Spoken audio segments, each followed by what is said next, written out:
Jeeva today பார்வையாளருக்கு வணக்கம். இன்றைய நேர்காணலில் மூத்த பத்திரிகையாளர், அரசியல் திறனாய்வாளர், வழக்கறிஞர் கோட்டீஸ்வரன் அவர்கள்.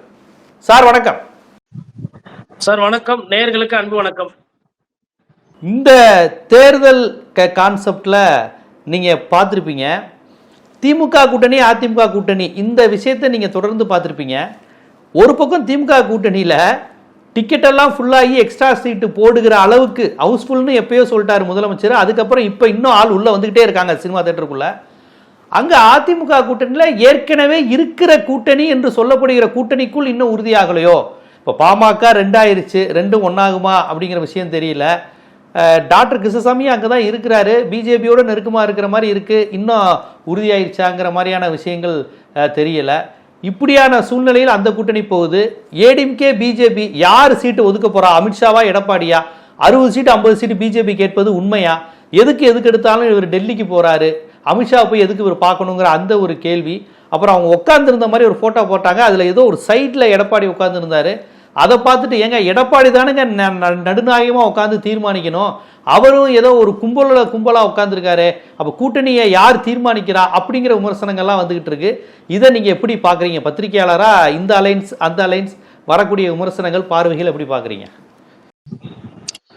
ஃபர்ஸ்ட் வந்துட்டுங்க, இப்ப காங்கிரஸ் அலைன்ஸை முடிச்சுட்டு நம்ம அதுக்கு அடுத்து அப்படியே பிஜேபி போகும். திமுக கூட்டணி பாத்தீங்கன்னா ஒரு வலுவான கூட்டணி. அதுல எல்லாருமே வர்றதுக்கு தயாரா இருக்கிறது உண்மைதான். சிறிய கட்சியோ பெரிய கட்சியோ திமுக விட்டு போயிடக்கூடாதுன்றதுல ரொம்ப தீர்க்கமா இருக்காங்க. அது முதல்வர் மீது கூட இருக்கக்கூடிய ஒரு நம்பிக்கை. அதாவது இவங்க கூட சேர்ந்து போனா நம்மள உள்ளடி பார்க்க மாட்டாங்க, சொந்த கட்சிக்காரருக்கு அங்க சீட்டு இல்லாம போனா கூட இவர் கூப்பிட்டு கட்சி தலைமை மேல சொல்லிட்டா கீழே இருக்கவங்க ஒழுங்கா வேலை பார்ப்பாங்க, அவங்க செலவு பண்ணி அவங்க உடல் உழைப்பு கஷ்டம்லாம் பட்டு நம்மளை ஜெயிக்க வைப்பாங்க அப்படின்ற அந்த ஒரு ஆசை இருக்குங்க எல்லா கூட்டணி கட்சிகளுக்கும். அது நடக்கும் அப்படின்ற அந்த ஒரு நம்பிக்கையில நிறைய பேர் போய் கூட்டணி சேர்றாங்க. இது ஒரு யதார்த்தம். இப்ப இதே காங்கிரஸ் கட்சினாலையும் இல்ல காங்கிரஸ் தாவேக்கா கூட போயிடும் அப்படின்றதுனாலதான் இந்த ஒரு 60 நாளா ஒரு பேசுபொருள், ஒரு அந்த கூட்டணிக்கு ஒரு விமர்சனம், ஒரு பிரச்சனை உருவாச்சு. அது இப்ப சரியாச்சு. தலைக்கு வந்தது தலப்பாவோட போச்சுன்ற மாதிரி அதை சரி செய்து விட்டார்கள். அங்க இப்போ ஓரளவுக்கு குழப்பம் என்பது பெருசா இல்ல. அடுத்த குழப்பம் எங்க வரும்னா, அந்த சீட்டு எந்தெந்த சீட்டு யாருக்கு அப்படின்றதுல ஒரு குழப்பம் வரும். அதே நீங்க எல்லா கட்சியிலையும் வர அது தவிர்க்க முடியாது. அது எந்த கட்சியா இருந்தாலும் தவிர்க்க முடியாது. சோ அந்த பேஸ்க்கு அப்போ திமுக அந்த தொடர்ந்து அந்த கூட்டணின்ற அந்த விவகாரத்துல தொடர்ந்து முன்னிலை இருக்கு, அதுல மாற்று கருத்து கிடையாது. இப்போ அதிமுக வரும். அதிமுகவை பொறுத்தவரையிலும் நான் பார்த்தா பிரச்சனை பெருசா வரவே கூடாது. ஏன் வரக்கூடாதுன்னா, அங்க எண்ணிக்கைகள் கம்மி.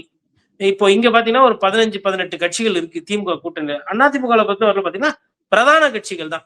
குறிப்பா சொல்லணும்னா பாட்டாளி மக்கள் கட்சி, பாரதிய ஜனதா கட்சி, அப்புறம் அமமுக.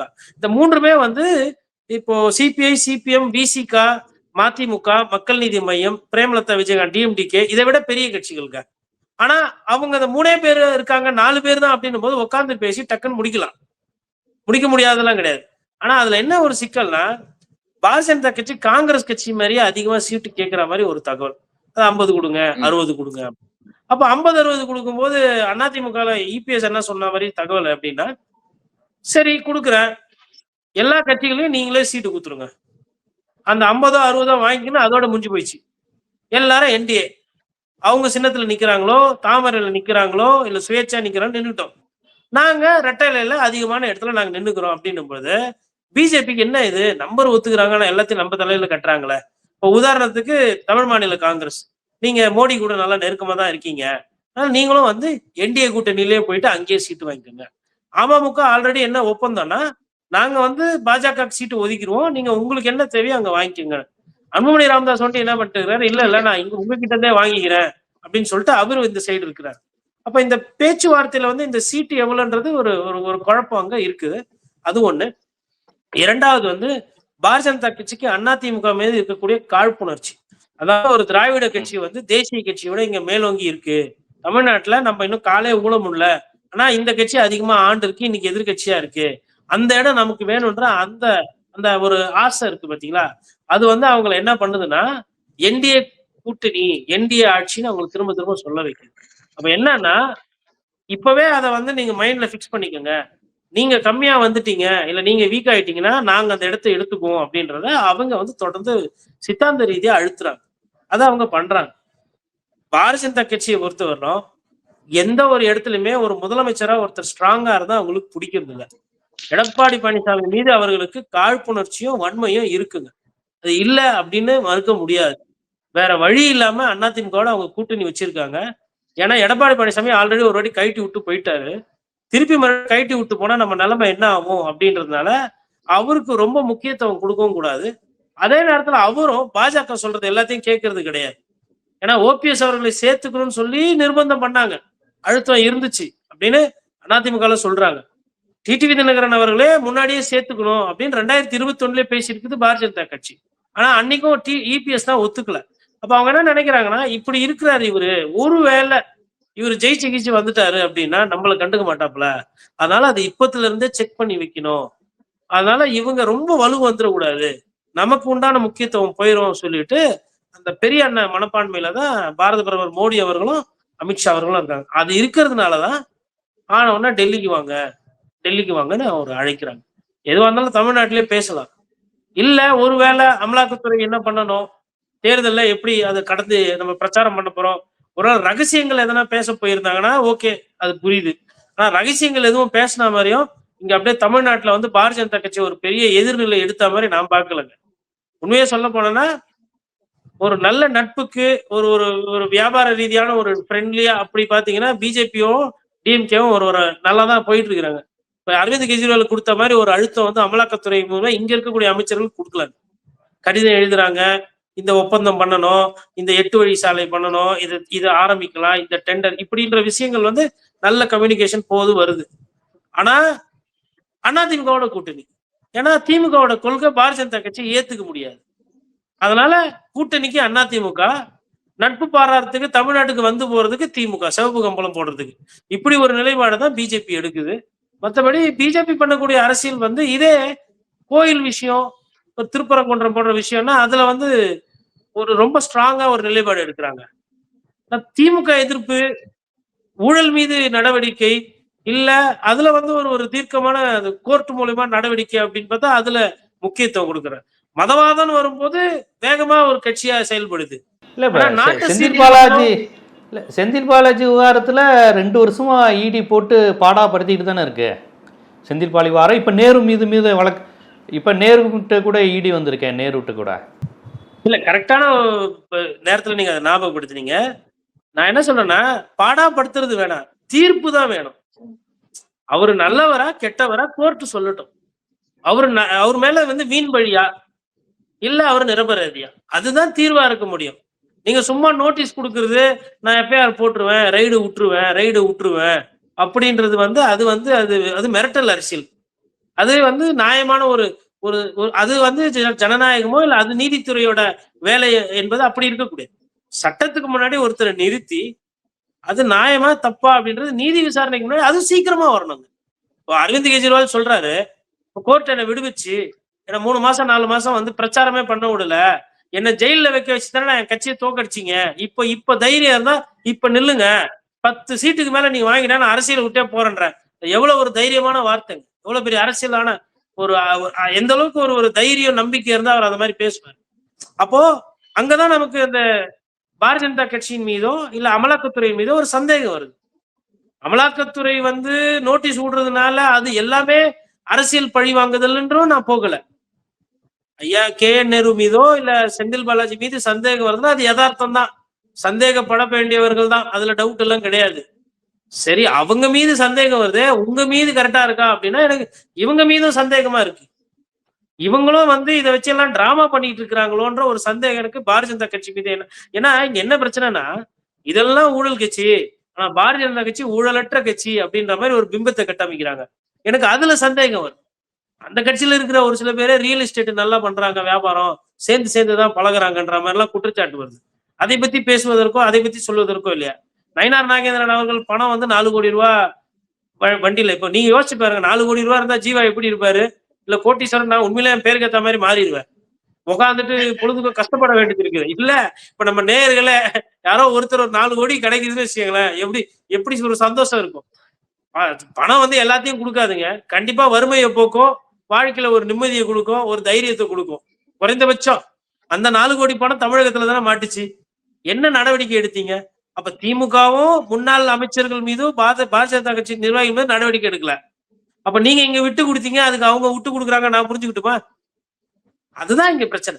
மதவாத அரசியல், மத்த மோசமான அரசியல்லாம் பண்ண தயாரா இருக்கிறாங்க பாரதிய ஜனதா கட்சி. அதே ஒரு நல்ல அரசியல், கருப்பு பணம் இருக்கக்கூடாது, ஊழல் இருக்கக்கூடாது, அந்த அரசியல் வந்து தமிழ்நாட்டுல மெத்தனமா தாங்க போகுது. இதெல்லாம் பார்க்கும்போதுதான் அவங்க வந்து அதிமுக வந்து தங்கள் கட்டுப்பாட்டுல வைக்கணும்ன்ற அந்த முயற்சியை வந்து எடுத்துக்கிட்டு இருக்காங்க. பார்க்கணும். ஆனா இன்னொன்னுங்க, எடப்பாடி பழனிசாமியும் வந்து டஃப் கொடுக்குறாருங்க. கேட்கிற சீட்டு கொடுக்குற மாதிரினா எல்லாத்தையும் முடிஞ்சு போயிருக்கணுமே. இன்னைக்கு ஆளுங்கட்சியோ இல்ல முதலமைச்சரோ கிடையாது, எதிர்கட்சி தானே. பிஜேபி 60 சீட்டு கொடுத்துதான் ஆகணும், இல்லைன்னா நீ என்ன கதி அவரை பாருன்னு பண்ண முடியலையே. இழுத்துட்டு தானே இருக்கு. நீங்க வாங்கன்றாரு, திடீர்னு அமித்ஷா திருச்சிக்கு வந்தா பார்க்காமலே போயிடுறாரு, அப்புறமா கொஞ்ச நாள் கழிச்சு போய் பாக்குறாங்க. அந்த வேலைகளும் நடந்துட்டு தானே இருக்கு. என்னமோ எவ்வளவு சொல்லி பாத்துட்டாங்கல்ல, ஓ பன்னீர்செல்வத்தை சேர்த்துக்கணும் இடம் கொடுக்கலையே. செங்கோட்டையனுக்கு என்ன பதவினால, எதனால பதவி போச்சு, எதனால அதிமுக இருந்து தூக்கி எறியப்பட்டார்? அமித்ஷாவையும் பாஜக முன்னணி தலைவர் தனிமையில சந்திச்சார். இது பாரதிய ஜனதா கட்சிக்கு இது உறுத்தணும். முதலமைச்சரா அறிவிக்கல அப்படின்றதுக்கு இதெல்லாமும் காரணங்க. ஏன்னா யார பார்க்க வந்தாரு? செங்கோட்டையன் வந்து யாருக்கிட்ட வந்து பழகினாரு? கூட்டணி கட்சி கூட தானே பழகினாரு. இப்ப செல்வ பெருந்தகை ஸ்டாலின் கிட்ட நெருக்கமா இருக்காருன்னு சொல்லிட்டு காங்கிரஸ் கட்சி செல்வ பெருந்தகை நீக்க முடியுமா? நீக்கிறா ஸ்டாலின் சார் விடுவாராத? இல்ல ஸ்டாலின் அவர்கள் கிட்ட விசிகாவை சேர்ந்த ரவிக்குமார் நெருக்கமா இருக்காரு, இல்ல ஆளூர் ஷானவாஸ் அதிகமா விசிகாவோட திமுகவை அதிகமா பேசுறாரு, கொள்கைகள் பத்தி விளக்கம் கொடுக்கிறாரு அப்படின்றதால திருமாவளவன் வந்து அவங்க மேல நடவடிக்கை எடுப்பாரா? கூட்டணி கட்சிகள் நட்பு தானே அப்படின்னு தான் இருப்பாங்க. ஆனா இங்க அதிமுக இருந்தா அதிமுக இருக்கணும். இந்த டெல்லிக்கு போறது, இந்தியில பேசுறது, தெரியும், ஜின்பிங் தெரியும்னா கட்சி பதவியில இருந்து தூக்கிடுவேன்னு சொல்லிட்டு தூக்கிட்டார். செங்கோட்டையன் அந்த ஒரு நடவடிக்கை எடுத்தது, அதான் உள்ளபடி பாராட்டு. அப்ப அவர் வந்து ஒரு இடியாப்ப சிக்கல்ல மாட்டிக்கிட்டு இருக்காரு எடப்பாடி பழனிசாமி. ஒரு சைடு பிஜேபியையும் ஹேண்டில் பண்ண வேண்டியது இருக்கு, ஒரு சைடு இங்கேயும் வந்து திமுகவை எதிர்க்க வேண்டிய ஒரு சூழ்நிலை. அப்போ ஒரே நேரத்துல 2 பெரிய கட்சிகளை எதிர்த்து ஒரு சண்டை ஒண்ணு தேர்தல் ரீதியா நடந்து கொண்டிருக்கிறது அதிமுக. நான் அப்படிதான் அதை புரிஞ்சுக்கிறேன். இல்லை, இப்போ என்ன 50 சீட்டு உறுதியாக இருக்கிறாங்களா? எடப்பாடி போராடிடுவாரா?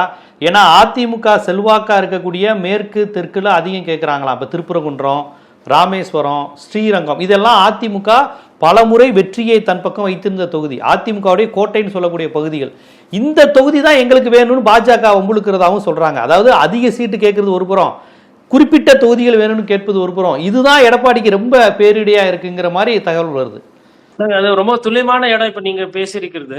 நான் வந்து காங்கிரஸ் கட்சி ஒரு சில நேரத்துல சொல்லியிருக்கிறேன், காங்கிரஸ் கட்சிக்கு 40 சீட்டு 50 சீட்டு கொடுக்கறதுன்றது நேரா பேட்டை தூக்கி அப்படியே அதிமுக நீ ஜெயிச்சுட்டு போப்பான்னு கொடுக்கறதுக்கு சமம் அப்படின்ற மாதிரி பேசியிருக்கேன். அதே கதை தான் இங்கேயும்.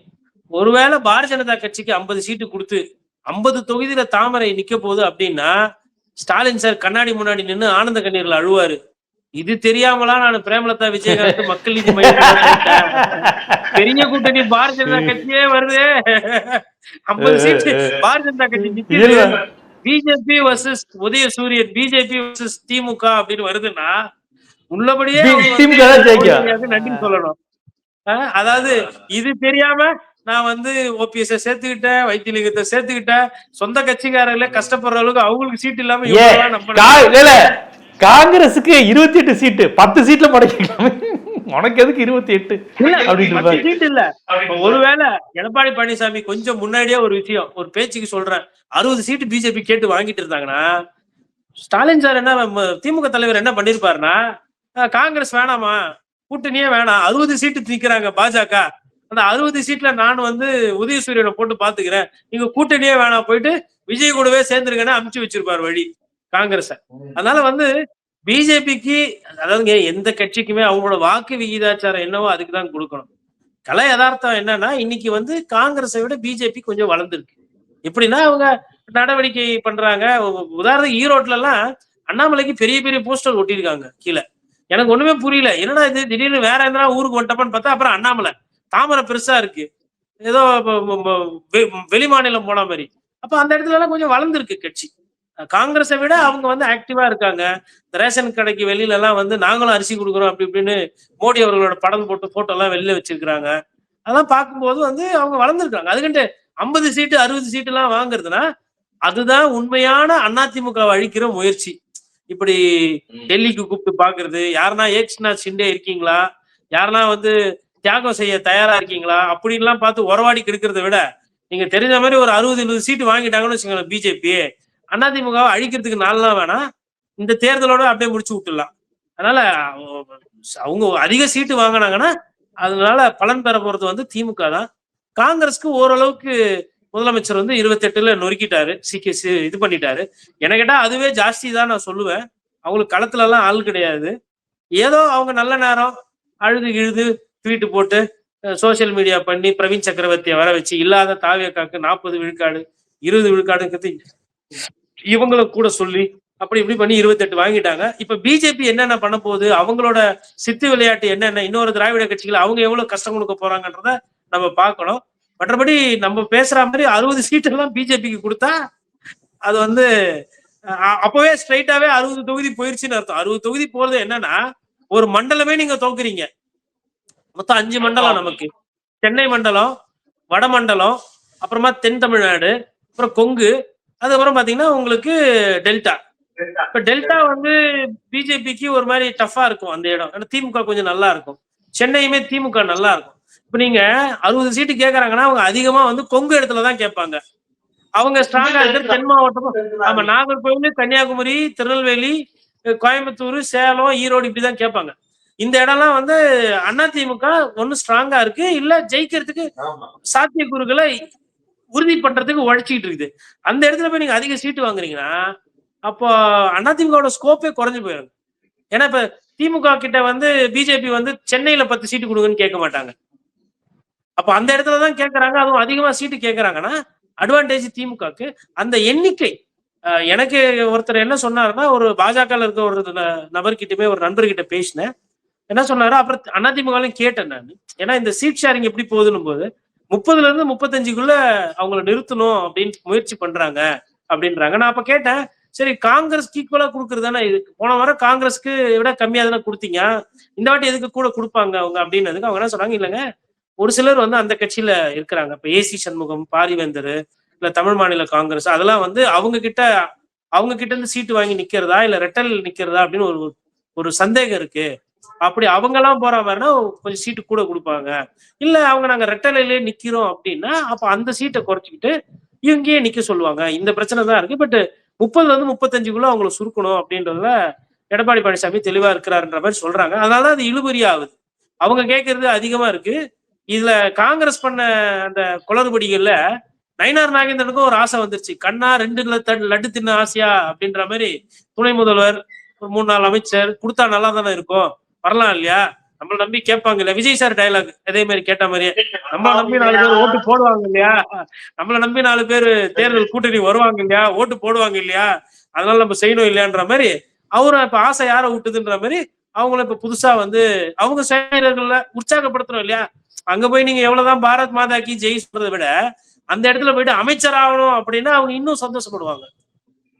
ஆட்சியில பங்கு அப்படின்னா இன்னும் சந்தோஷப்படுவாங்க. அதிகாரத்துல பங்கு, டெண்டர்ல பங்கு அப்படின்னா இன்னும் சந்தோஷப்படுவாங்க. அதுக்குதான். மற்றபடி இந்த காங்கிரஸுக்கோ பாரதிய ஜனதா கட்சிக்கோ மக்களுக்கு நல்லது செய்யணும்லாம் இல்ல.